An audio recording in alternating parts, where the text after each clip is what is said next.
Thank you. Hey, good afternoon. Whoa, I'm pretty loud.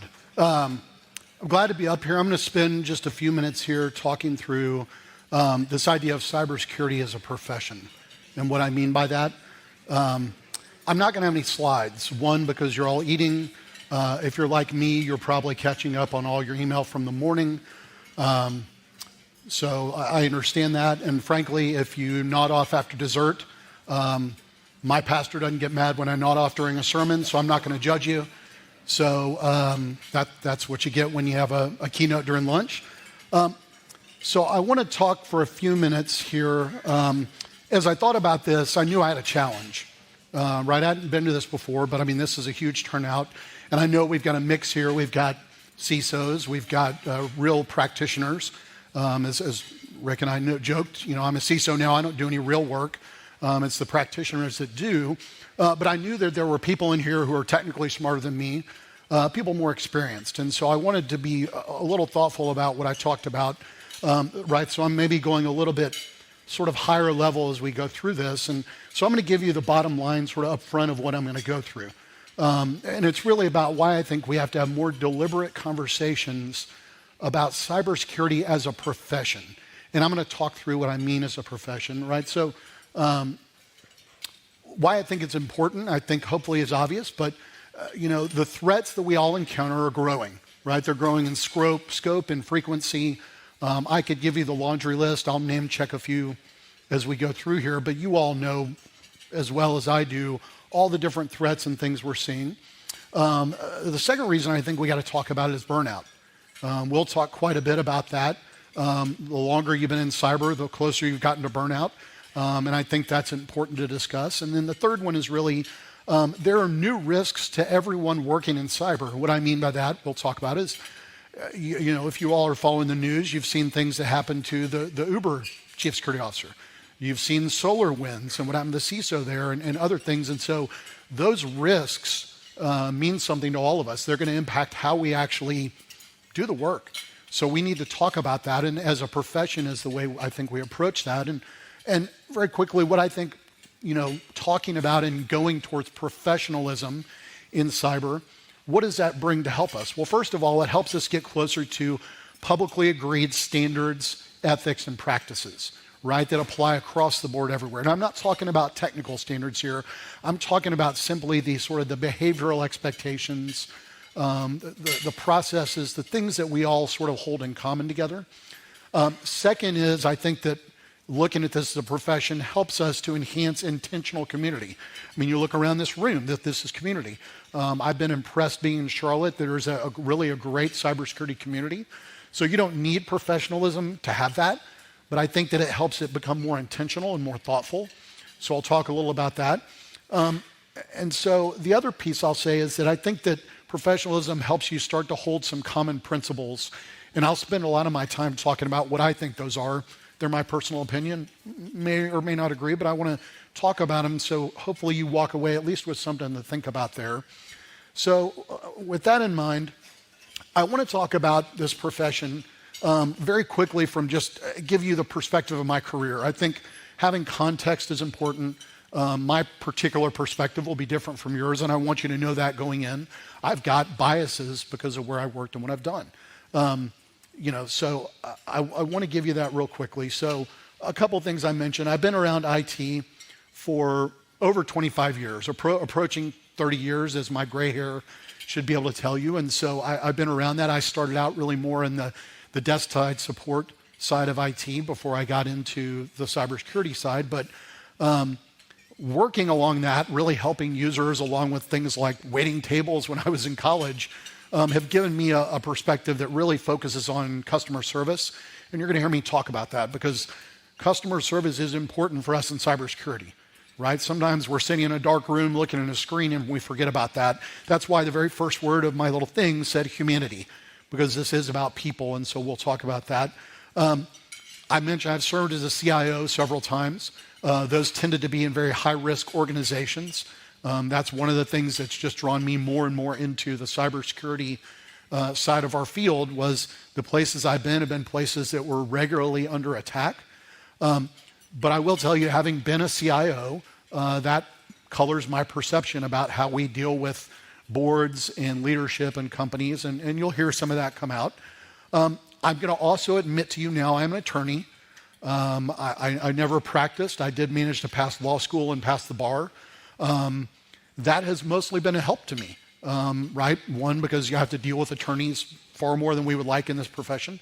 And it's also sort of colored my view of risk and things like that. So I do want you to know that going in, that I'm not completely talking out of nowhere when I talk about some of that.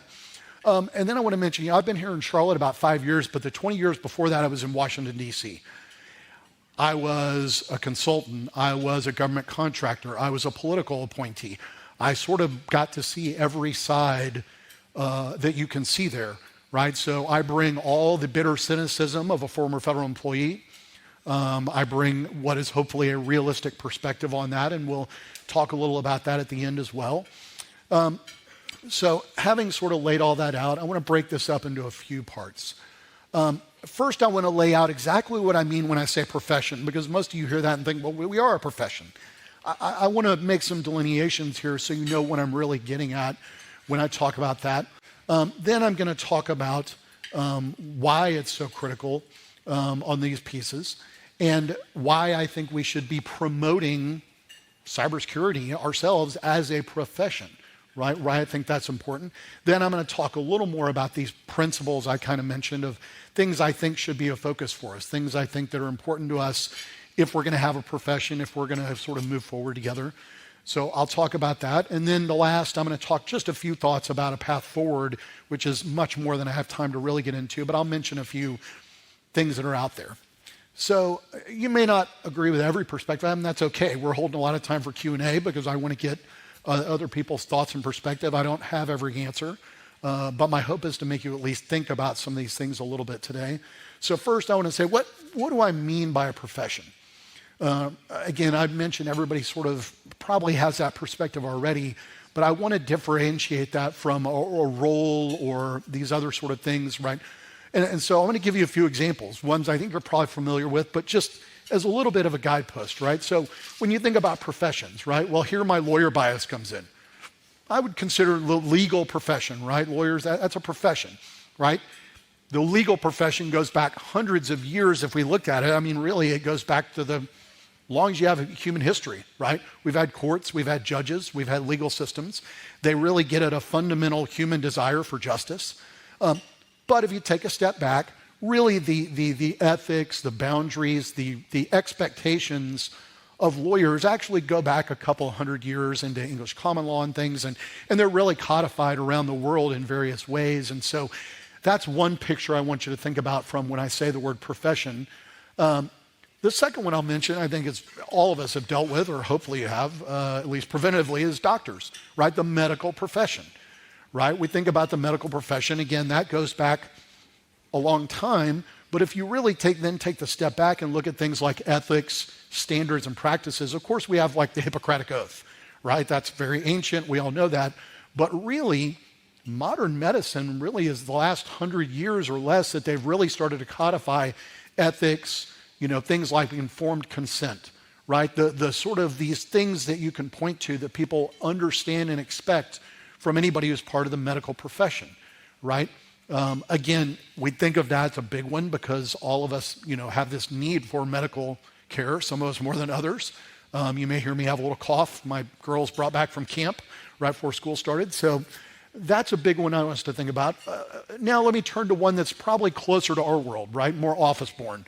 Think about CPAs, right? Certified Public Accounting, right? So they trace their origins all the way back to, I think, about 1896, 1897, right? So almost 125 years here that you've had something like these CPAs. For over a century, they've had exams, they've had standards. And I really, for us, look at them because that's a great example of something that they don't have these great historical roots. They really are tied to the modern world. But they have very set practices, and they actually influence legislation, policies, rules, and have done so for over a century, right? So you look at all the sort of, financial regulations and law, CPAs are a part of those discussions, right? So I bring that up because that's a picture of one of the things I think we get out of being a true profession is that we're at the table, right? That's one thing I want you to keep in mind as I talk about this. And when you start to see people like any of these professions, one thing I want you to note is they have obligations that go beyond their current job or employer. They have obligations to someone or something else. I think that's really critical when we talk about that delineation to something that's a profession. So I want you to think about that as we kind of talk through here. Now, cybersecurity, on their hand, that's pretty new, right? I mean, I think I saw the other day the first formal CISO that was ever named was 30 years ago, right? And I think reasonably most of us would say it was only 20 or 25 years ago that you really regularly started to hear it.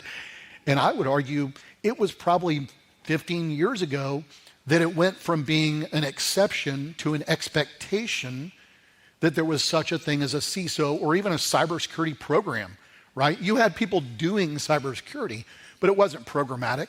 It wasn't, this larger thing. It was just something, oh yeah, throw that on the end, right? So we're relatively young compared to these other things I've named.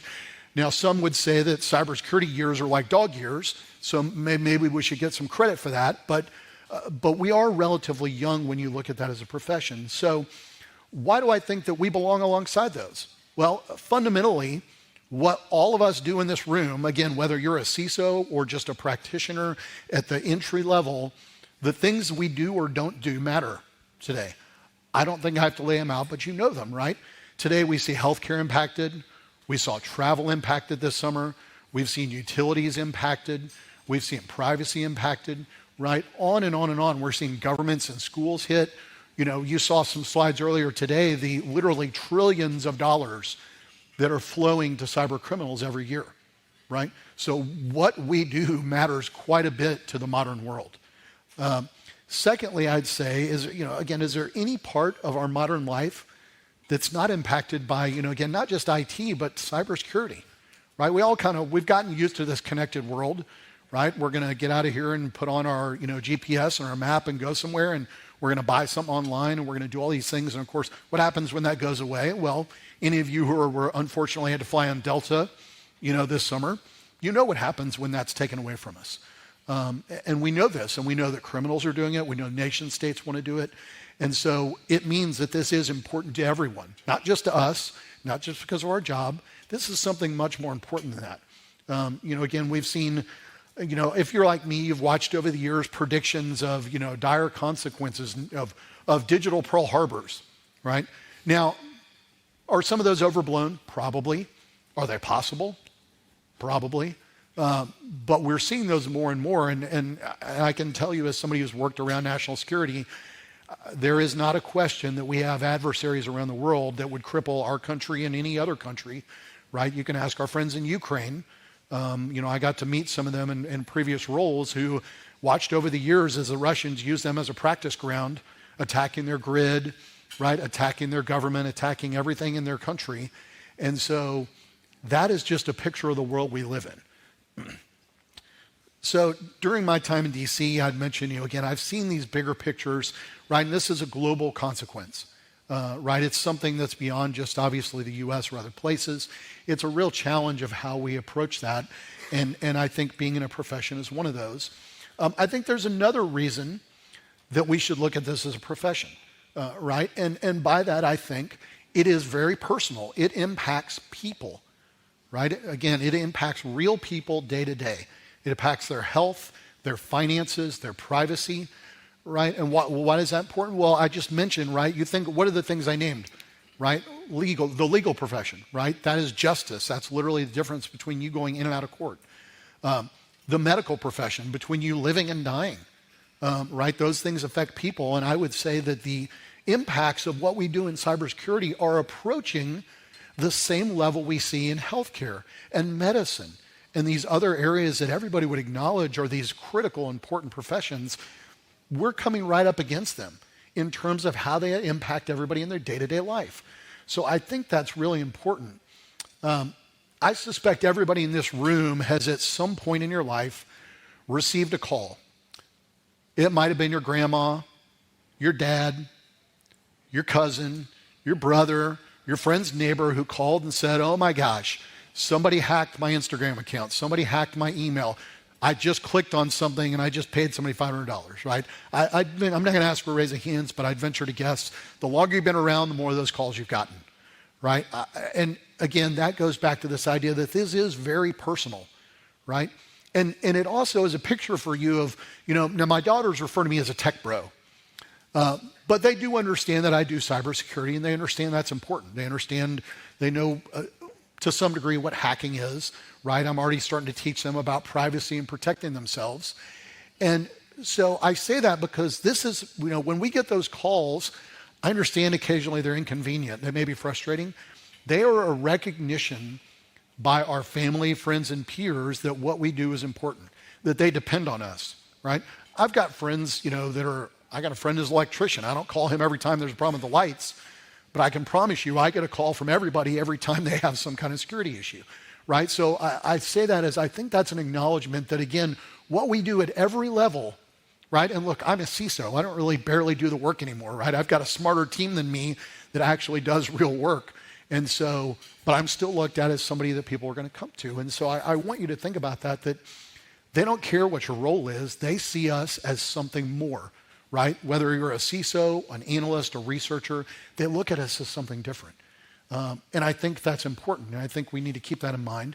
I would also tell you that it's clear that we need some new levels of accountability and authority, right? And I see that as we've watched courts, the government, legislative bodies, other people struggle over these years to try and start to figure out how do they give guidance? How do we control? What do we do about cybersecurity? Right? I'll give you a couple of examples. You already know these, right? But look at Uber. Look at their, if you look into that case, they clearly had a cybersecurity issue. That led to their chief security officer getting convicted, right? He was convicted of a criminal charge. That's a big deal. Now, I'm not going to get into how they handled it, whether that was just or fair or not to go after him. What I am going to point out to you is you notice their CEO didn't go to jail. Their legal counsel didn't go to jail. Their board members didn't go to jail. They went after him, right? I can jump over, and I think many of you may have followed SolarWinds. Same thing. I've read that indictment, my lawyer hat. There's some questionable things SolarWinds did. Well, who did they go after? Not the CEO, not the CFO, not the board. They went after the CISO, right? And there's complicated reasons for that, but this goes back to what I told you. The risk for us is increasing, right? The good news is, hey, they look at this as the guy that's supposed to be in charge, right? At least that's what the lawyers say. It means something different inside that company, right? And so I think that's something that we've all got to sit and take a look at as we think about these cases, right? Without the standards, the ethics, the practices we see in places like CPAs, like the medical profession, like other areas, we don't have some of those external things we can point to, right? If you're the CISO in a company, for the most part, again, it's getting a little different. And we'll talk about some of the new rules, the SEC reporting and things. But in general, there's not some sort of set standard. There's not some ethical practice that I can go outside and point to and say, hey, hold on a minute, right? That's great that the board thinks this, but what about this? Those don't really exist right now. Not in the fundamental way we need. Again, the SEC reporting is starting, but if you've read any of those like I have, I recognize the hand of a lawyer when I see it, and almost all of those are written for the most part by lawyers, right? They're not really reflective of the expertise that people in this room would typically have for something like that. So and I'm going to mention this a couple times, and very frankly, without those external standards, we don't have the path to being whistleblowers, right? If you're in financials, believe me, there's 100 routes for you to go be a whistleblower, right? There are places in medical and other things, and some of our companies have sort of internal whistleblower, but really, we don't have anybody we can go to and blow the whistle, right? What standard are you going to hold against to say that something's gone wrong? That's a very challenging question right now. And so I think that's something that being a profession with these set standards can start to bring to the table. And, I'm going to tell you that these are only going to grow without legislation, right? We need widely held, defendable, ethical, and legal standards to help us. I'm going to make a quick plug here for a couple of friends of mine. If any of you know Ed Scotus, who's at Sands, and Paul Maurer out at Monterey College, they put out a book this summer called The Code of Honor. It's literally a book about ethics and cybersecurity. If you get a chance, if you're interested, I tried not to, I have it in my digital library. I'm waiting to read it. I didn't read it before this because I didn't want to steal their ideas, and I probably would have torn this whole speech up having read it. But I know them well. They're very thoughtful on this, and I highly recommend it's something that you could look at if you have more interest in this area, because it is something we need, right? And these guys have given a very good start to it that I just want you to think about. But again, you look at Change Healthcare, right? Millions, tens of millions of people affected. Small businesses, doctors' offices couldn't make payroll. They couldn't get paid. Nobody's really been held to account there, right? I'm not going to get into all the legal and practical things of that, but that's a fact.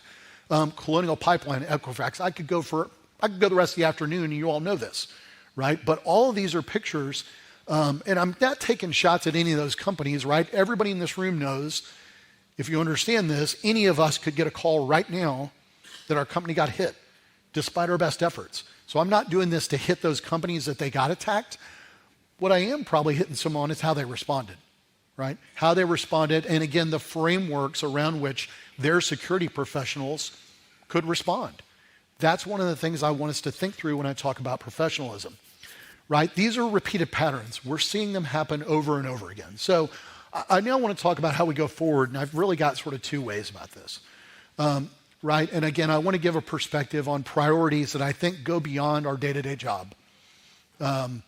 Some of those are going to be challenging. They're going to be hard, right? We all have bosses. We all have bills to pay. You may have a mortgage. Right, we've got all these different pieces that are a part of this, but we've also got these bigger threats that are out there.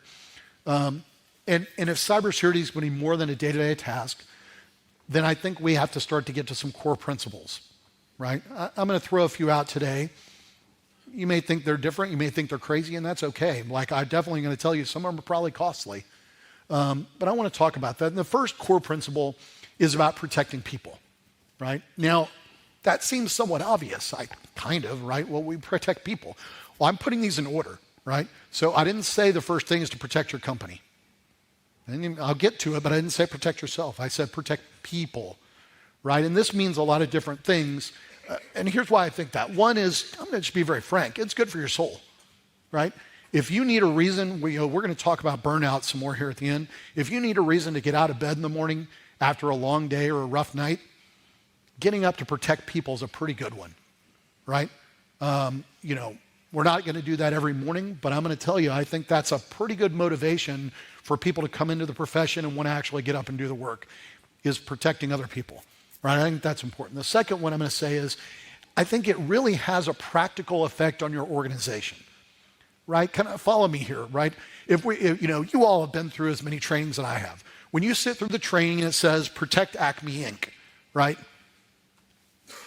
What are you doing? You're hitting the button. You're clicking on the next thing, right?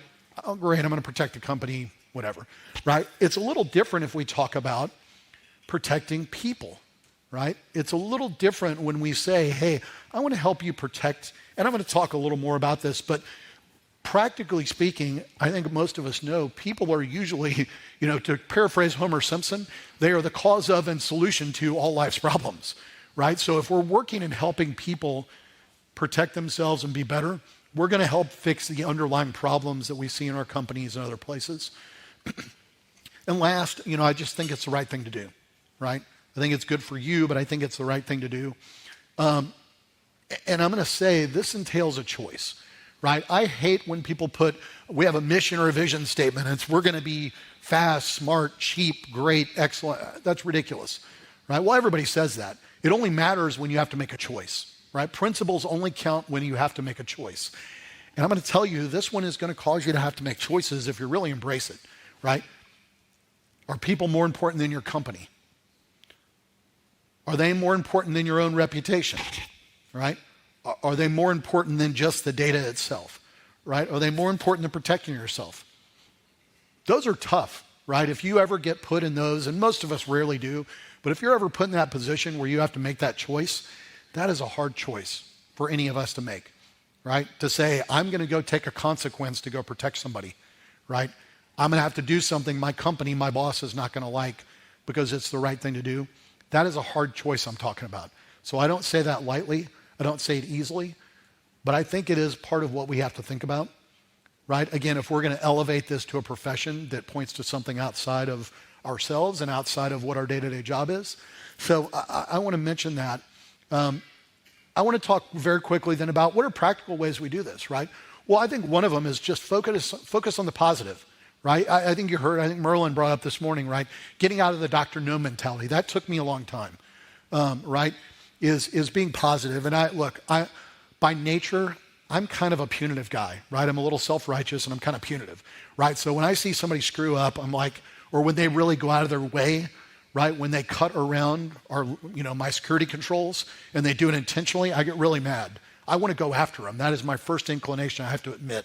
I don't think that's the right inclination, and I have to fight against it, and I've had to learn that it is not helpful, right? And you heard Merlin talk about that, but I think it's true. Getting out of the Dr. No mentality, and I have to mention, we have to do a give and take. And I laugh. I saw this clip the other day very quickly. If you ever see it online, they're interviewing Matt Damon, the actor, and he's talking about meeting Tom Cruise.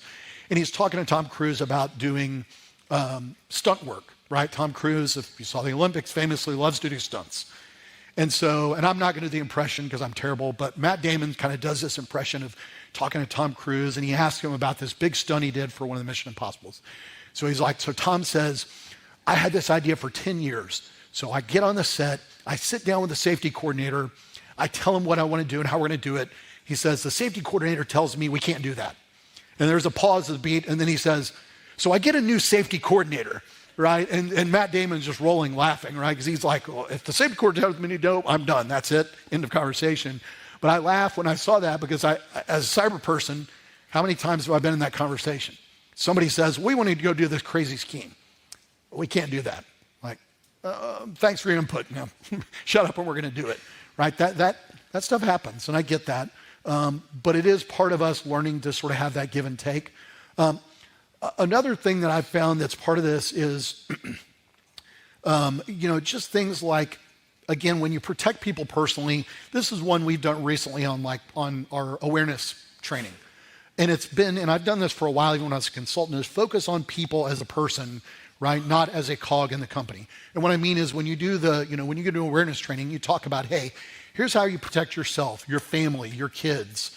That matters. That impacts people. They actually listen, right? And my expectation is if they have good practices at home, they're going to bring them in the office, right? So I think that's a little practical way that the focus on people as people, right, protect themselves as family. I think that's a place where that can really help in a very practical way for even getting your job done, right? And I think that's a really good one.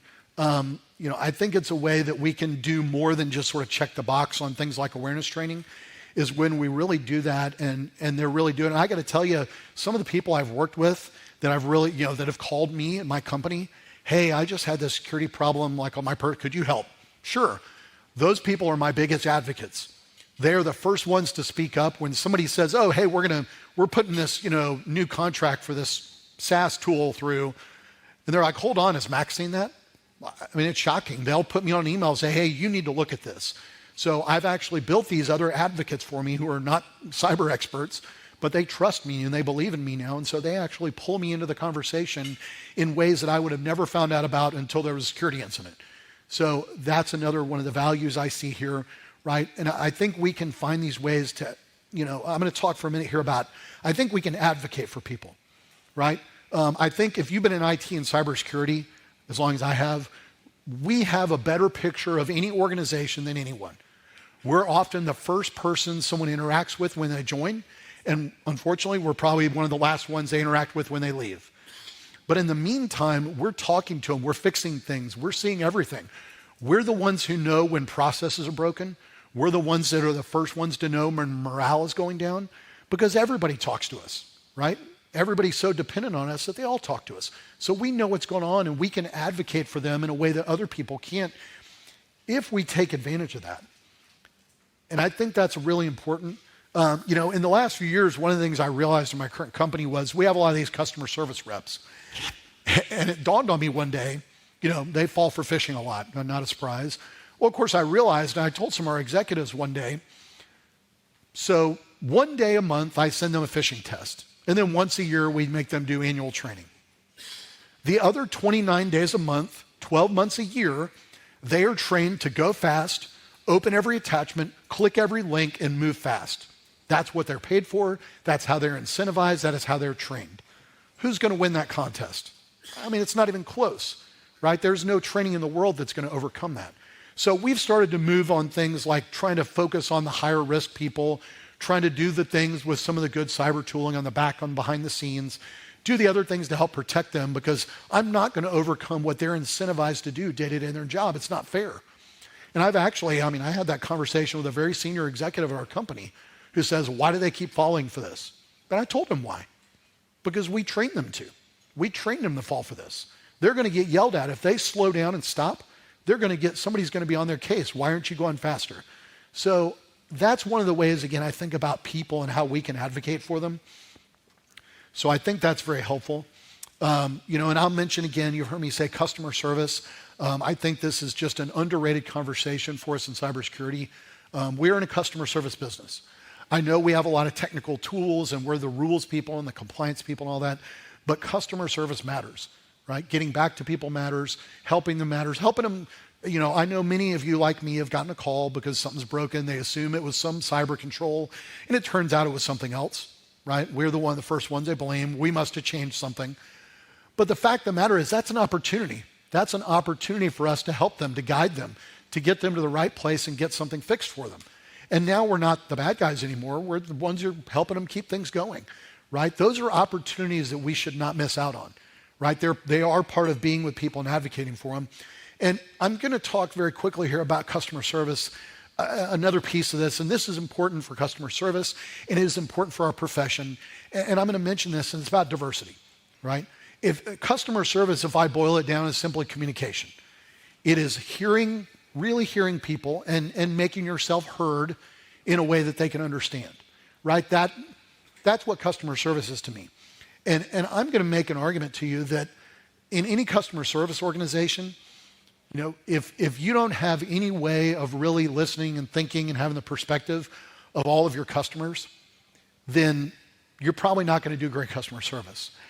And you can go look at the numbers. They're out there in plenty of places, but as an industry, we're not there on diversity, on any count, right? On whatever count you want to make it, right? Race, gender, education, whatever you want. We don't reflect our customers, because the fact of the matter is our customers are everybody, right? And they are becoming more diverse by the day in every sort of measurement, right? And so I say this because, again, I think diversity is actually incredibly important for simple customer service. And for us, if we want to have a voice that reflects our customers and understands where they're coming from, then we have to kind of reflect them. And there's a lot of reasons for that, but I won't go into all those, but I will tell you a couple of things I've seen of encouragement lately that are sort of models to me just to think about for you. Is like one of them, a couple of years ago, I went over to Israel. We were doing cybersecurity meetings there. I met with the Israeli CERT. And we went in, we're getting a briefing in their security operations center. And as I'm sitting in this meeting, I suddenly realize every single staffer in that security operations center was a woman. I've been in lots of SOCs over the years in the United States. I have never, ever been in one that the entire staff, from the director to the most junior analyst, every one of them was a woman. And I was simply struck by the fact of what a missed opportunity that is. Now, we probably can't replicate how they're very good in Israel at identifying cyber talent. We can try, there's things we can do. But that just struck me as this huge missed opportunity, right, that we don't, and it's just a good reflection of that. The other one I'll mention, I was in Atlanta a few weeks ago. There's a group called City of Refuge. If you haven't heard them, they're very interesting. One of the things, they actually do training for cybersecurity and some other technical skills for people, people who normally would not make it in our industry, right? People coming out of poverty, people coming out of drug addiction. They've got, people coming out of jail or going through there. I've got a buddy who, he hired someone who came out of the City of Refuge program. It's his best junior analyst he's ever gotten. This person has a GED that they got after they got out of jail, right? And they went through the training, and these guys were shocked at how good he was, right? There are a lot of places that we could be going, right? And you heard somebody talking about the great HR firewall of us getting to good people, right? There are ways where we can do that. If we advocate and do the right thing, right, we can go and bring new people in. And that's, again, if we want to be a profession, we need to reflect our customers, and our customers are everybody, right? That's just the bottom line of that I want you to think about. And I'm going to talk again in a minute, because we also have to do that because we are burning out, right? And I'm going to come back to that here at the end because it's so important to me. But that's a big one. The second one, I'm just going to touch this briefly because it's a much bigger topic, but I think one of those principles is protecting institutions, right? And notice I didn't say company, I didn't say businesses, right? I said institution. Institutions are something bigger than any one company, person, or group, right? I think those are important, right? Again, an institution is something I can point to that is outside of my current sphere, right? You don't have an institution if you don't have a lot of different people and voices coming into it. And so I do think that that's really a critical one to think about, right? Is, do we have an obligation, right? You could talk about the country. You could talk about us as a profession, right? I know a lot of people in here that are involved in training, mentoring, things like that. That's a recognition that we have obligations outside of our day-to-day job, right? And that's how we're going to build a community together. So those are other things I want to talk about. And then the last one I'm going to talk about here is protecting yourself, personally, professionally, physically, spiritually. Now, I just sat there and talked about protecting everybody else and serving and all that. So this seems like, well, isn't it the opposite of that? And it's not, right? So when my wife and I started raising kids, we have a little joke, right? If you've ever been on a plane, now, most of us have our headphones on and we're not paying attention, but they do, we've all been there. They do, right? What do? They do the safety presentation. What do they tell you, right? And you notice this when you're a parent, right? If you're with a kid, put your oxygen mask on first. That's like a key word my wife and I use with each other now, is like oxygen mask. The point is, we love our kids. We want to take care of them. But there are times we have to put the oxygen mask on first if we're going to successfully do that. And I would argue it is the same for all of us. We are in a difficult, challenging industry. I've talked about the risks. I've talked about the threats. We've got to put our oxygen mask on first sometimes. I think that's really important, and we can't downplay it, and it's not selfish to think that way. And I think it's really important. We've all seen CISOs who've gotten scapegoated when there's an attack, even though they had nothing to do with the decisions. The board, the CFO, whoever they reported to said no. That's going to happen too, right? These are the things I want us to think about. This is also where these ethical standards come in. And I got to tell you, folks, no one else is going to help us here. This is my DC cynicism coming through. I know I spent 20 years there. I know and have known staffers, policy people, people on the Hill, nice people, smart people. They don't know what we do. They have no context, right? Let's be perfectly honest. If you hadn't had to be up at 2 a.m. patching a system, chasing a bad guy down through your networks, sitting on the phone for an hour with an executive trying to help them through some basic technical problem, right? Having to argue about you don't need that new tool, it's just another cost. If you've never had to do those things, you don't really know what you're talking about. I'm sorry, you just don't, right? So all these policy people with their wonderful legislative ideas, they don't hear us, they don't understand us, they don't have our context. So this is where a profession, we find ways to come and put our voice to that so that they're taking that context into consideration, right? And I think that people in this room have those experiences, right? And so I want to, I'm not even going to go in. I have some notes here about, you guys have all read them, the burnout, right? We have burnout. We've got people saying they're going to leave the profession. I know people that have left the profession. And of course, anybody who's looking for a new job, it's kind of scary when you see that. And we all know we've got hundreds of thousands of unfilled cyber jobs, and that's only going to grow, right? And so I want to say that because I do think it's really important that we think this through and we deal with burnout. So I'm going to end real quickly here. I'm going to share a very personal story because it goes back to what I said about this personal thing and about taking care of yourself, right? I was an early adopter of burnout. So 20 years ago, I got put in sort of one of the first big sort of management roles. Incredible role. I learned more, I did more than I'd ever had. It was wonderful. I was working 14-hour days. I had a hard deadline that was not going to move. And because I'm a people pleaser, I made the perfect cocktail for an anxiety attack, which I had. So I'm sitting at 10 o'clock at night in my office. It's a Thursday night, and all of a sudden I feel my chest constrict. I can't breathe. I can't stop thinking about work. At one point, I'm literally I crawl under my desk and I'm praying. And I know, I'm just stop thinking about this and it'll go away, but it wouldn't. So after about an hour of this by myself, I feel slightly better. So I wandered a couple blocks to my apartment, flop in bed without changing my clothes. Well, what do? Do I get help? Well, I get up and go back into work the next morning at 7 a.m. having barely slept. And I felt like a train hit me. Now, thankfully, one of my colleagues, a peer I worked with in another group, he was there early. He walks by my office. He takes one look at me, and I must look back. He said, "What happened to you?" And so I kind of tell him, well, he had just had a very mild a real heart attack. So he literally physically grabs me. He says, "You're going to the hospital right now." He literally pretty much drugged me to the hospital. Now, they checked me out. I was fine. It was an anxiety attack, right? And I remember getting up. I rested that weekend. I come in the office that Monday morning. A couple of the guys I worked with had heard about this. And I got to tell you, I remember there's a guy he was a senior consultant who was working for me. He pulls me aside. We go down to grab some breakfast. And he's become a friend and a mentor to me. And he proceeds to tell me how this guy had it all together, the most effective consultant I've ever met. He tells me how as a young officer stationed in Germany, he had an anxiety attack. He thought he was dying. He's out on an exercise, stops his Jeep in the middle of a road in Germany, and gets out and lays in a ditch and thought he was going to die right there because he had an anxiety attack. Right? Now, I got to tell you how much I appreciated that because it told me I wasn't alone. Right? And it pulled me into a part of a community. Right? Because I've told this to other people and I've had talks to other people who've been through this. Right? And that's why I share it, because this is that personal part of taking care of ourselves. And being in an intentional community and having standards and boundaries, that's probably not great to work 14 hours a day, right? Those are things you get out of a profession, out of people coming together and sharing. And that's why I share it. Maybe somebody in here right now, you're feeling that. So I tell you that because I want you to know you're not alone. You're not the first person. Sadly, you won't be the last person to ever go through that. But, you can take a step back, right?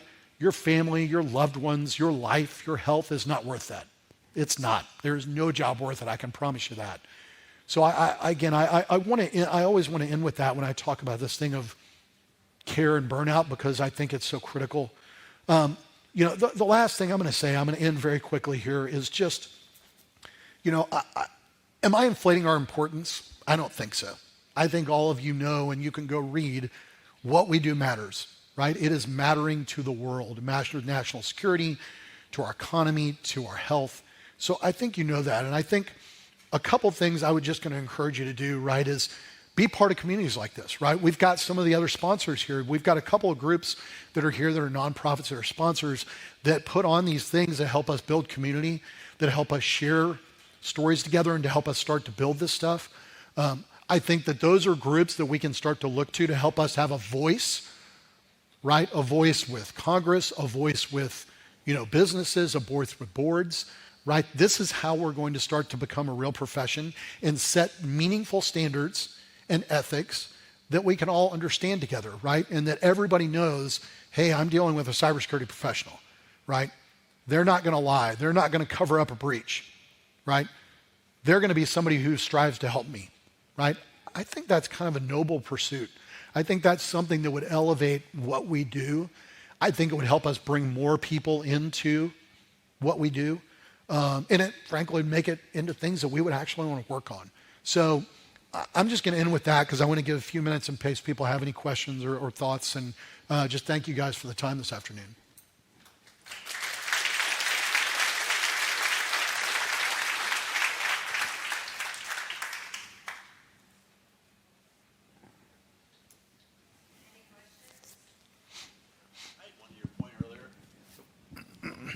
I had one to your point earlier about how you give security awareness training 1 day a month and the other 29 days they're taught to click the links. What would your suggestion be on how to overcome that? Well, first of all, I think you have to acknowledge it's challenging, right? So I think I would tell you what we've done imperfectly is a couple things. One is we've moved to risk-based, right? Meaning I spend most of my time on people administrative accounts, targeted senior people, people who can move money, right? Those are all really good people that need much more focused targeting. The second piece of that is we're introducing some new tools and we're just starting to lock things down more, right? The behind the scenes technical things we all do, right? The good news, I just briefed our executive leadership last week on some new steps we're going to take, and they were like, why are we waiting that long, right? I was trying to work on, hey, we got to get everybody up to speed. They're like, why don't we do it tomorrow? Like, well, let's take a step back. I don't want to be that big a bad guy. So, but that's a good picture where I've given the picture to my executives and they've supported us. I don't have great answers but what I have done, the other part I mentioned is I've tried to advocate, right? Because listen, one of my execs, I won't name, he always said, well, who failed the phishing testing? Well, people failed it. People always fail it. I've been doing this a long time. Everybody always fails. I've clicked a phishing link before. Like, I don't know anybody who can say they've never done it, right? Because we're on a phone. I mean, if I don't have my reading glasses on, I can't tell what that is. So we can advocate for those people, right? And make it and move it from, one of the things I've done in my reporting is I don't report who's failed it now. I mean, we go back to them and force them to do training. I don't tell any of my leadership that. I tell my leadership, here's how many people reported it.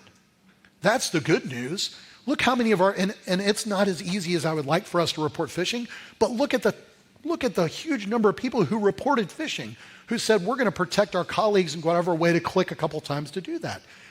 Right? That's something I think has helped as well. Again, it's just moving from a negative report to a positive one. So again, I don't have a great answer for that. I'm sure some vendors have some better ones for you, but that's a couple things we've tried to do to address that.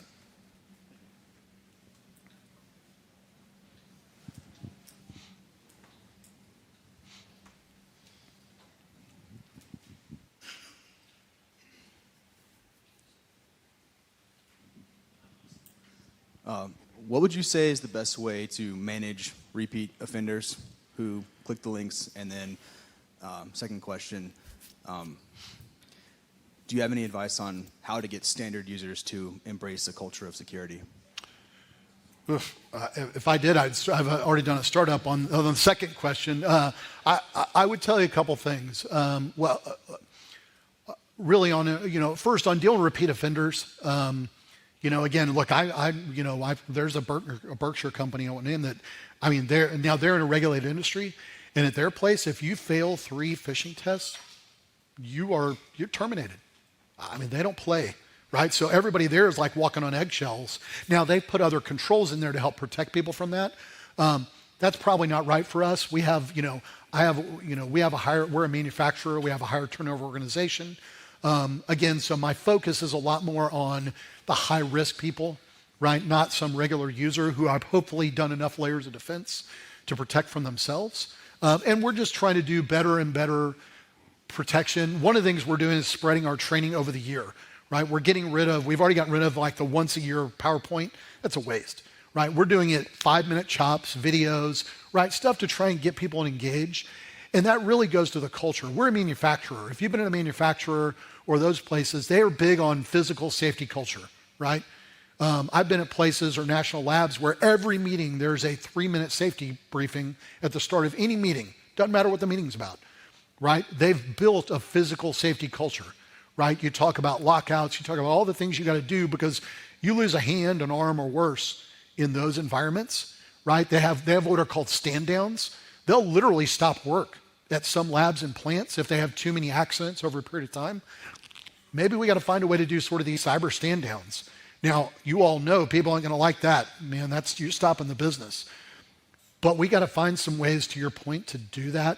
The other ones that I mentioned I've tried to do is really focus on, I think that culture change starts by being personal, right? And again, as I've done that training for I've even gone and met with our customers. And, I'll talk to anybody in our company or any customer about, protecting themselves. We have a lot of small business customers. They're family owned. So in fact, we have a yearly conference and I'll go again and I'll do 2 sessions. They'll come in there and so you'll see a mom and a dad, probably 50s and 60s. They run the company. And then you'll see like their kid or their grandkid is literally their IT guy. I mean, this one came in, this kid was 16 years old. I was like, we got to get that kid's name. I got to find him. This kid knew everything, man. And so that's but protecting, that customer focus and that people focus. Again, I don't know any other way, other than obviously, yes, your executives have to support you, to change culture, because it does, eventually it's got to come from the top. But I would say that people focus, right? Changing how they view their own security is going to be more helpful than anything else we do about protecting the company. That's the place we've probably gotten the most success.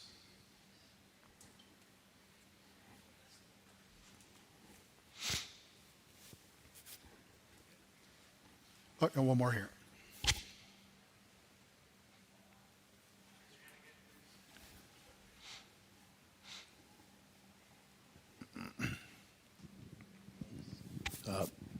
Mr. Everett, Jermaine Green. I'm an energy regulator, cyber audit. In terms of the office of CISO and given your legal background, for the prospective CISO looking to take on such a role, is there any sort of considerations or assurances that one may seek from a company to give them a golden parachute given today's legal landscape? So yeah, that's a broad one, but I would tell you a couple things. One is the non-negotiable. If you are in a critical infrastructure or publicly traded company, D&O insurance provided by the company, that is a non-negotiable, right? If they're not going to do that, don't take the job. I'd flat out tell you that. Because again, you go look at SolarWinds, right? So the gentleman that was indicted there, he wasn't even an officer of the company. I've seen the org chart. He was like 4 people down. He wasn't an officer of the company. He had no D&O. I speculate that he probably didn't cooperate with the feds because he would have been out of a job. And where's he going to get another job while he's in the middle of a lawsuit with the U.S. government? So he had to basically cut a deal with the company to cover his legal expenses. I mean, I've met people back in D.C. I mean, legal expenses will break you. I don't care who you are, right? When you're in that kind of thing in federal court, you're going to be talking hundreds of thousands of dollars. Literally, even if you did nothing wrong, doesn't matter. And so I would tell you D&O insurance, number one. Ideally, you do want to be an officer of the company. Now, there's all sorts of debates that could go on endlessly about where the reporting should be, to the board, to the CEO, to the CIO, whoever. I don't know that that's as important as, again, having that protection for yourself. And I would tell you this, because I've had jobs like this in my previous life. I think there's a lot of, everybody's, I want to be a CISO or CIO. It can be a tough job, right? And go see the numbers, right? It's 2 years average turnover. And that's not just because they all screwed up, believe me. And so I would tell you there's a lot of jobs like that where, and I used to have these in politics, where you need to walk in that job and you need to know what's your line, right? When you hear me talk about ethics and standards, you need to walk in and know what is your line that you won't cross. Right? And you need to walk in financially and mentally ready to quit that job if you're asked to cross that line. And that's hard for us because, again, we don't have those external ethics or standards to point to as a CISO, right? We kind of have to make them for ourselves. But I got to tell you, you got to know that walking in. I've had jobs where, and most of us it's never going to be you're in a dark room, and they tell you, go do this evil thing. That's not how life works, right? That's a movie. The way it works is a little bit at a time. Hey, just don't put that line in there. Hey, pull that out of that slide. Hey, that's not big enough. We don't need to report that breach. That's not a breach, right? That's how it goes, right? It's spoiling the frog, right? It's those little things of inches, and then you turn around, you can't even see where the line was. So I would just tell you, walking into a job like that, those are things I think you personally have to think about. And that's why I talked about this, because I think as a profession, we want people to be able to move up in the CISO role. We want you to be elevated. We want you to be at the table, but we've got to give you the legs to stand on, right, to be at the table. We've got to give you the guidelines and things that we all say, right, so that the next time somebody like that gets hit, you got a bunch of CISOs speaking up, that's not right. Right? That there's a community with a voice that's going to support that. We're not there yet. But that's where I think, now you did see some people definitely jumping in on the SolarWinds case. And again, it's a complicated case and you can have different opinions, but you did see a lot of people jump up and say, hold on, why are they going after this guy? Where's the CEO? Where's the CFO? That's where we need to get as a profession so that people like you want to go be in those roles. Right? We want people to move up in that, and that's what we need. So.